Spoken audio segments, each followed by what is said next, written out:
Day to day news Bharat में मैं सुरभि गैरोला आपका स्वागत करती हूं। Day to day news Bharat आपसे वादा करता है कि हम संपूर्णतः निष्पक्ष पत्रकारिता करेंगे। इसके साथ ही हमारा कोई भी रिपोर्टर किसी से भी किसी प्रकार का उपहार या विज्ञापन नहीं लेगा और ना ही किसी को ब्लैकमेल करेगा। इसके साथ ही हम ऐसे किसी भी व्यक्ति की कोई खबर नहीं चलाएंगे जो भोले भाले लोगों को बेवकूफ़ बनाते हैं, जैसे तांत्रिक और ढोंगी बाबा। इसके साथ हम लोकतंत्र के चौथे स्तंभ को मजबूत करने की कोशिश करेंगे। आज हम आपके सामने लेकर आए हैं राजनीतिक लोगों में तूफान का एक एपिसोड, जिसमें हम आज हरियाणा के राजनीति में जो उथल पुथल चल रही है उस पर चर्चा करेंगे। इस चर्चा के लिए हमारे साथ day to day news Bharat के स्टूडियो में मौजूद है अश्विनी कुमार जी, जो एक सीनियर पत्रकार हैं। सबसे पहले अश्विनी जी ये बताइए कि आखिर ये हरियाणा में नायब सिंह सैनी जी जो सीएम हैं, इनकी जो तारीफ़ें जो है बढ़ती सुनाई दे रही हैं। विपक्ष धर जो है इनकी तारीफ़ कर रहा है, ये क्या पूरा मामला है? जी सुरभि जी, लगातार विपक्ष के जो कांग्रेस विधायक हैं वो कहीं ना कहीं नायब सैनी के मुरीद हुए हैं। दाएं बाएं कहीं ना कहीं फिर कांग्रेस एक बार फिर उस नायब सैनी की तरफ देख रही है। कारण उसका क्या है कि सत्ता पक्ष की भूख शायद उनमें दिखाई दे रही है। पहले सिरसा के जो विधायक हैं गोकुल सेतिया थे, फिर नारायणगढ़ की विधायक हैं, उन्होंने उनकी शैली उन्होंने तारीफ़ की। आज जो सबसे ताज़ा बयान आया है अशोक अरोड़ा का कुरुक्षेत्र से, वो कहीं ना कहीं जो मुख्यमंत्री नायब सैनी उनकी तारीफ़ कर रहे हैं, उनके कसीदे गढ़ रहे हैं कि वो विकास पुरुष हैं, उन्होंने कुरुक्षेत्र में बिना भेदभाव के काम किया। तो ये जो बयान दिया है ये कहीं ना कहीं बहुत बड़ा बयान दिया है, क्योंकि जो अशोक अरोड़ा हैं वो कांग्रेस में कहीं ना कहीं ऐसा लगता है कि दम घुट रहा है उनका। जो इस तरह की वो बयानबाजी कर रहे हैं या वो एक सॉफ्ट कॉर्नर देख रहे हैं, सॉफ्ट विंडो देख रहे हैं शायद बीजेपी में। तो ये कहीं ना कहीं नायब सैनी के लिए तो अच्छी बात हो सकती है, लेकिन जो कांग्रेस के लिए शायद एक गलत बात हो सकती है। तो आपको क्या लग रहा है कि क्या रीज़न हो सकता है कि विपक्षी दल जो है इनकी तारीफ़ें करने पे उतरा है? क्या कहीं ना कहीं कुछ लालच या कोई और रीज़न दिख रहा है आपको? जी बिल्कुल, मैं बताना चाहूँगा कि हाँ, ये देखो, क्योंकि विपक्ष में लंबे समय से अशोक अरोड़ा बाहर रहे हैं। इनेलो में तभी वो विपक्ष में थे, अब कांग्रेस में भी लगातार वो विपक्ष में है।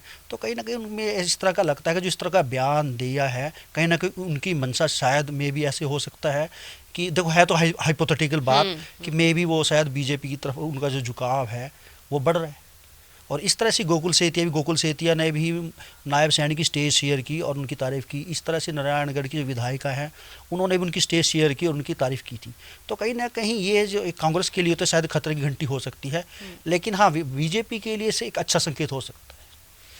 क्या लगता है आपको कि सिर्फ हरियाणा की ही नहीं, पूरे देश भर की हम नेताओं की बात करते हैं, राजनीतिक दलों की बात करते हैं, क्या लगता है आपको कि जो विपक्ष दल है उसका क्या नज़रिया रहता है अपने जो सत्ताधारी पार्टी होती है उसकी तारीफ़ करने के लिए? कहाँ तक ये जायज़ है कि उनके बारी बारी से विधायक जो है लगातार जो सत्ता पक्षधारियों की जो है तारीफ़ें करें? देखिए, लोकतंत्र में सत्ता पक्ष के साथ विपक्ष का होना भी जरूरी है, लेकिन जब विपक्ष सत्ता पक्ष के काम की तारीफ करने लग जाए तो मामला कहीं ना कहीं गड़बड़ नजर आता है। हालांकि देखो, अच्छे काम की तारीफ करनी भी चाहिए, लेकिन पब्लिक के साथ तो कहीं ना कहीं धोखा है। पब्लिक अगर जो चाहती तो उन सत्ता पक्ष के विधायकों को वहाँ जीत के भेष बना सकती थी, लेकिन अब वो विपक्ष जो है, विपक्ष जनता के साथ कहीं ना कहीं इस तरह से धोखा कर रहा है, क्योंकि विधायक के तौर पे जनता ने बीजेपी के विधायक को नहीं बनाया, कांग्रेस के विधायक को बनाया। तो कांग्रेस का विधायक जब इस तरह से सत्ता पक्ष की तारीफ करेगा तो कहीं ना कहीं वो दल बदली हो सकती है। हालांकि दल बदल का कानून बना हुआ है, लेकिन कहीं ना कहीं जो मन में दल बदल की भावनाएं हैं, कुर्सी की भावनाएं हैं, वो साफ तौर पर दिखाई दे रही है। विपक्ष दल को कहा जाता है कि वो सरकार के जो है मुद्दे उठाकर दिखाए, लेकिन अगर तारीफों पे उतर आए विपक्ष दल तो क्या लगता है कि क्या स्टैंड रह जाता है फिर विपक्ष दल का? मैं वही बता रहा था कि जिस तरह से सिरसा का ले लीजिए, सिरसा में गोकुल सेतिया ने बीजेपी के विधायक को हरा के विधायक एमएलए बने हैं, लेकिन अगर वही गोकुल सेतिया सिरसा की जनता के मैंडेट को नकार के बीजेपी की तारीफी कर रहा है तो मामला कहीं ना कहीं गड़बड़ नजर आता है। इसी तरह से अशोक अरोड़ा कुरुक्षेत्र से कांग्रेस के विधायक हैं और अब वो तारीफ कर रहे हैं मुख्यमंत्री की। तो मुख्यमंत्री के काम की तारीफ करें वो ठीक है, लेकिन उसके पीछे मंशा क्या है ये कहीं ना कहीं संकेत जरूर देता है कि मंशा उनकी ठीक नहीं है। तो हरियाणा में कांग्रेस के पक्ष को कैसे देख रहे हैं आप? कहीं ना कहीं कमजोर पड़ता जा रहा है फिर? देखो, कांग्रेस पिछले 9 साल से हरियाणा में कांग्रेस का संगठन नहीं है। संगठन ना होने का खामियाजा लगातार चुनाव हार रही है। आपसी खींचातानी के कारण इस तरह का जो तूफान है कांग्रेस के अंदर मचा हुआ है। हालांकि कांग्रेस ने अभी जिलाध्यक्षों की सूची जारी की है और जिलाध्यक्षों की सूची में भी कहीं ना कहीं गुटबाजी सामने आई है कि शैलजा गुट के कितने अध्यक्ष आए हैं और हुड्डा गुट के कितने हैं, रणदीप सुरजेवाले गुट के कितने हैं। तो कांग्रेस कहीं ना कहीं सत्ता की चाह में गुटबाजी में फंसी पड़ी है और यही उसका खामियाजा अब लोगों को भुगतना पड़ रहा है, क्योंकि लोग कांग्रेस को वोट देते हैं लेकिन वो विपक्षी पार्टी है। तो जो विकास के कार्य हैं, जो इनकी इच्छाएं, वो तो लोकतंत्र में पूरी नहीं हो रही। तो फिर ऐसे में लोग फिर बीजेपी की तरफ देखते हैं कि बीजेपी जैसी भी हो काम तो हमारा कर रही है, इनमें कम से कम गुटबाजी तो नहीं है, खुल के भी नहीं आती। चलो गुटबाजी हो भी तो वो खुल के सामने तो नहीं आती। लेकिन कांग्रेस में हमेशा से ही ये बंटाधारा है कि कांग्रेस में धड़ेबाजी की राजनीति होती है। तो ये कहना है आपका कि जो जनता चुनकर भेज रही है सरकार और जो विपक्षी दल को चुना जा रहा है नेताओं को, तो ये कहीं ना कहीं जनता के साथ धोखा है। विपक्ष जो है, जो पक्ष की जो सत्ताधारी सरकार बैठी है उसके साथ। बिल्कुल आप सही बोल रहे हैं। जनता ने वोट दिया है, उनका मैंडेट का कहीं ना कहीं ये तो सरेआम दिख रहा है, उनके साथ धोखा किया जा रहा है। उनका विपक्ष पे विश्वास था, उनके विधायक पे विश्वास था, और जो विधायक की पाला बदल जाए तो फिर जनता तो बेचारी बन के रह जाएगी। तो इसमें जनता भी कुछ नहीं कर सकती।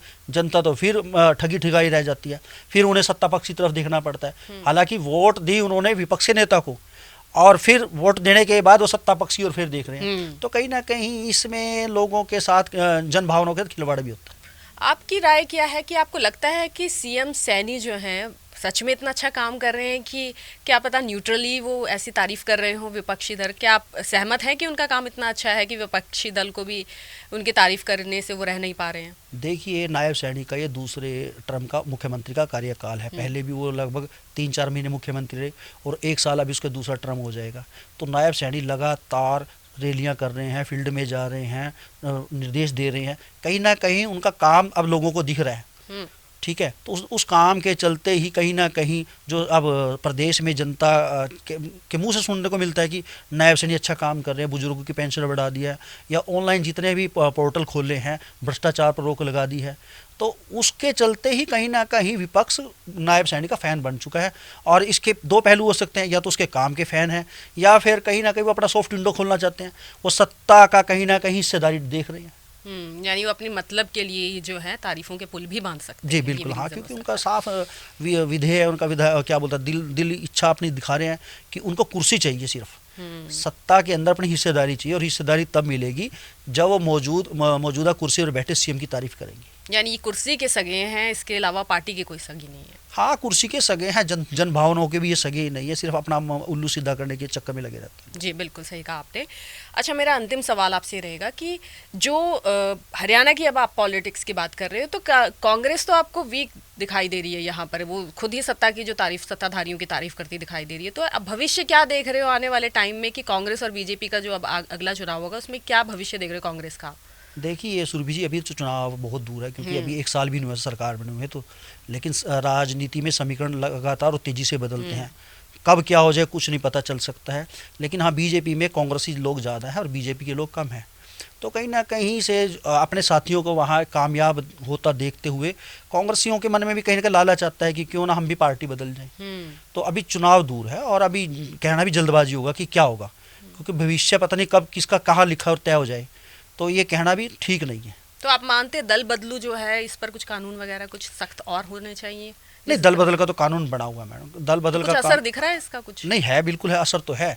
लेकिन वो क्या करे कि उसके पर्दे के पीछे शायद फ्रेंडशिप हो जाए, तो वो सॉफ्ट कॉर्नर रखते हैं ना, सॉफ्ट कॉर्नर के चलते ही अपना उल्लू सीधा करवा लेते हैं लोग। काफ़ी सोचनीय बात है कि इस विषय में काफ़ी गहरी चर्चा और होनी चाहिए, जिस हिसाब से तारीफें हो रही है सत्ताधारी पार्टी के विपक्ष के द्वारा। बहुत बहुत धन्यवाद अश्विनी जी। धन्यवाद। तो आज हमने चर्चा करी किस तरह से सत्ताधारी की तारीफ कर रहे हैं विपक्षी, तो क्या वजूद रह जाता है विपक्ष का यहाँ पर, ये सवाल ज़रूर खड़े होते हैं। अगले एपिसोड में हम ऐसी ही किसी चर्चा के साथ आपके सामने पेश होंगे। तब तक बने रहे day to day news Bharat के साथ। चैनल को लाइक, शेयर और सब्सक्राइब करना ना भूलें।